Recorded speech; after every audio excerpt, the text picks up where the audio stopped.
जय श्री कृष्ण मेरे भैया। आज का एक छोटा सा सेशन हम तात्या टोपे और उसकी जो राजस्थान में गतिविधियां थी उसके बारे में डिस्कस करेंगे। सबसे पहले हम ये बात करेंगे कि नाना साहब और तात्या टोपे इन दो व्यक्तियों के द्वारा है वो कानपुर में विद्रोह किया जाता है।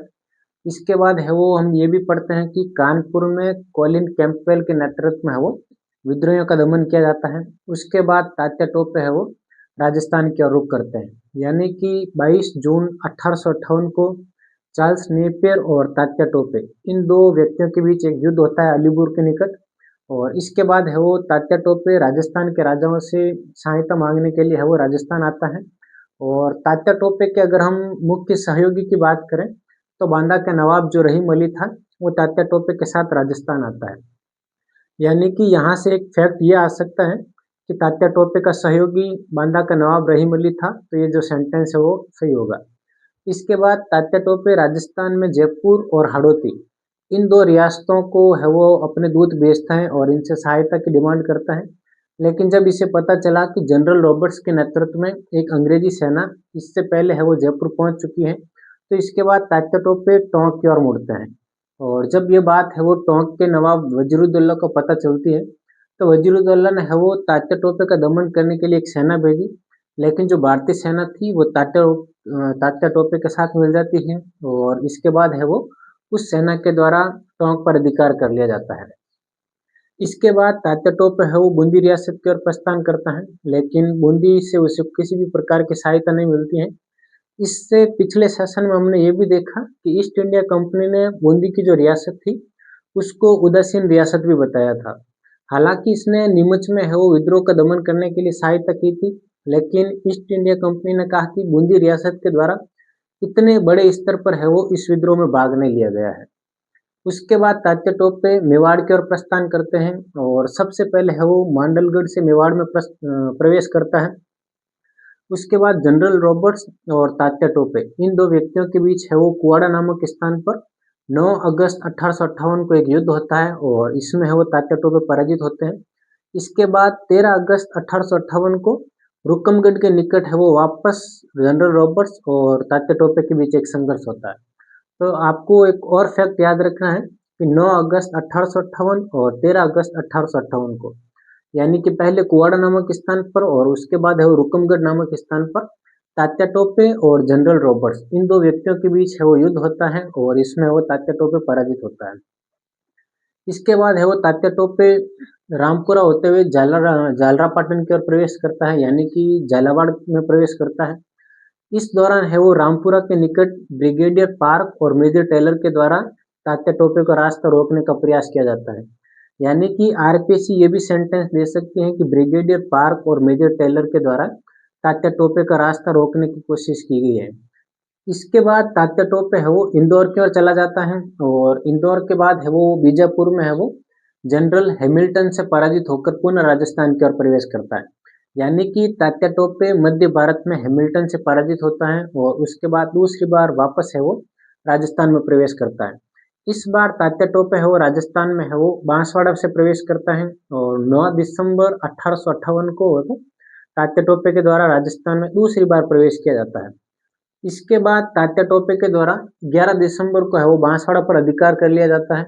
लेकिन जब उसे पता चलता है कि ईस्ट इंडिया कंपनी के द्वारा उसका पीछा किया जा रहा है, तो वो है वो यहाँ से वापस कोटा और बूंदी होते हुए मतलब दौसा और सीकर की तरफ है वो रवाना हो जाता है।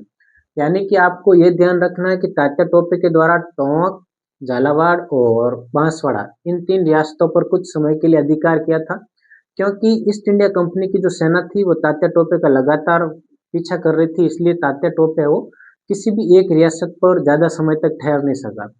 इसके बाद आपको ये भी ध्यान रखना है कि इसी दौरान सलूम्बर का जो केसरी सिंह था और कोठारिया के जो जोध सिंह थे, इनके द्वारा तात्या टोपे को है वो रसद भी पहुंचाई गई और इन दो सामंतों के द्वारा है वो इनडायरेक्ट रूप से 1857 की जो क्रांति थी उसका है वो सहयोग किया था, क्योंकि हमने देखा है कि मेवाड़ महाराणा और इन सामंतों के बीच है वो कहीं ना कहीं वैमनस्य था, यानी कि ईर्ष्या भाव था और इनके बीच दूरियां थी। क्योंकि है वो सामंत जितने भी थे ये उनकी जो दुर्दशा थी और जो विशेषाधिकार समाप्त हुए थे उसके पीछे का कारण ईस्ट इंडिया कंपनी को मानते हैं। और सलूम्बर के केसरी सिंह ने तो यहाँ तक चेतावनी भी दी थी जो मेवाड़ के शासक स्वरूप सिंह थे उनको। तो उसके बाद है वो सावर्स ने केसरी सिंह को ये कहा था कि मतलब आप शांत रहिए वरना आपको है वो आपकी जो जागीर है वो जब्त कर ली जाएगी। तो आपको ये ध्यान रखना है कि कोठारिया के जोत सिंह और सलूम्बर के केसरी सिंह के द्वारा तात्या को शरण दी जाती है। इसके बाद तात्या जब इंद्रगुप्त के पास निकलता है तो इंद्रगढ़ का जो शासक या फिर जो ठाकुर होता है फिरोज शाह, उसके द्वारा भी तात्या टोपे का समर्थन किया जाता है। तो आपको ये सेंटेंस में दिया जा सकता है कि इंद्रगढ़ के जो ठिकानेदार थे फिरोज शाह, उसके द्वारा तात्या टोपे का विरोध किया जाता है या फिर समर्थन किया जाता है। तो ये ध्यान रखना कि फिरोज शाह ने तात्या टोपे का है वो समर्थन किया। इसके बाद तात्या टोपे दौसा पहुंचता है और दौसा में है वो ईस्ट इंडिया कंपनी की जो सेना थी उससे फिर युद्ध होता है और उसके बाद है वो तात्या सीकर पहुंचता है। सीकर में जनरल होम्स से है वो तात्या टोपे का संघर्ष होता है। आपने ये भी पढ़ा होगा कि तात्या टोपे की जो छतरी है वो सीकर में है। तो ये ध्यान रखना है कि सीकर में है वो जनरल होम्स के साथ है वो एक तात्या टोपे का संघर्ष होता है और इसके बाद है वो तात्या टोपे की जो सैनिक क्षमता है यानी कि जो शक्ति है वो कम हो जाती है। तब तात्या टोपे 600 सैनिकों को लेकर है वो बीकानेर चला जाता है और उस समय है वो बीकानेर के जो शासक थे वो सरदार सिंह थे। यानी कि तात्या टोपे सरदार सिंह के समक्ष है वो आत्मसमर्पण करता है। इसके बाद है वो तात्या टोपे निराश हो जाता है। यानी कि ये भी सेंटेंस आ सकता है कि तात्या टोपे जैसलमेर के अतिरिक्त राजस्थान की सभी रियासतों में गया था। तो ये सेंटेंस सही होगा क्योंकि एकमात्र ऐसी रियासत थी जैसलमेर जहां पर तात्या टोपे नहीं गया था और जैसलमेर का शासक रणजीत सिंह था। इससे पहले हम देख चुके हैं कि जो रणजीत सिंह था उसने सिंध से जो सेना पहुंची थी कोटा के दमन के लिए, उसको जो है वो सैनिक सहायता या फिर रसद की जो सामग्री थी वो है वो रणजीत सिंह ने पहुंचाई थी।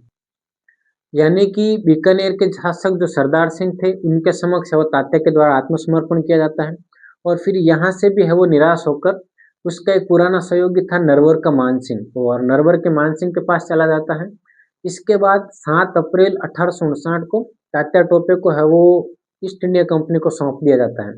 यानी कि मान सिंह ने है वो इनके साथ विश्वासघात किया और इसको है वो ईस्ट इंडिया कंपनी को सौंप दिया और 18 अप्रैल 1859 को वो तात्या टोपे को फांसी दे दी जाती है।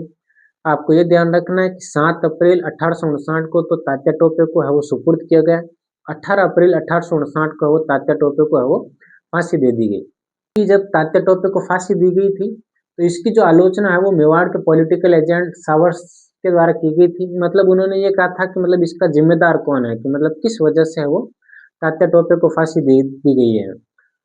इसके अलावा एक और फैक्ट है कि जो कुशलगढ़ का शासक हमीर सिंह था उसके द्वारा है वो तात्या टोपे को रोकने का असफल प्रयास किया जाता है। यानी कि जब तात्या टोपे के द्वारा 11 दिसंबर 1858 को बांसवाड़ा पर अधिकार किया जाता है और आप एकीकरण में पढ़ेंगे कि मतलब बांसवाड़ा का एक ठिकाना था कुशलगढ़। तो कुशलगढ़ का शासक हमीर सिंह था, उसके द्वारा तात्या टोपे को रोकने का असफल प्रयास किया जाता है। ये जो चीजें हैं वो राजस्थान हिंदी ग्रंथ अकादमी से कंटेंट लिया हुआ है आपका।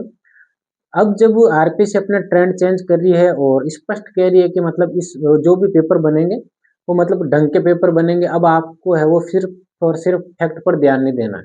इसका मतलब आरपीसी आपसे ये पूछ सकती है कि निम्नलिखित में से तात्या टोपे के बारे में असत्य कथन बताइए। उसमें वो सेंटेंस दे सकती है कि कुशलगढ़ के शासक हमीर सिंह ने तात्या टोपे को रोकने का असफल प्रयास किया। बांदा के नवाब रहीम अली है वो तात्या टोपे के सहयोगी थे।